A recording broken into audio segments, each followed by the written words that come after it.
Hi guys, back with me again in this channel. On today's tutorial, I'm gonna show you how you can easily add a motion effects to your designs in Canva. So here I've already opened a design, and let's say I want to add a motion effect. So you can just click on the elements or the object that you want to have motion effects. So for example, this one. And then here swipe through the menu at the bottom until you find animate options.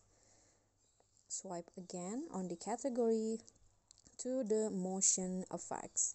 So there are four options for motion effects that you can choose. The first one is rotate.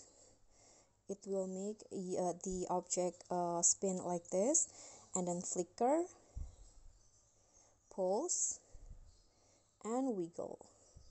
So you can just choose which one that you want to use. For example, I want to use the rotate, and in here you can also choose the direction and also the speed of the motion. Okay, after that you can just go back and you are done. So that's all for me. Thank you so much for watching. Don't forget to like, comment, subscribe, and also click on the thanks button below. Bye.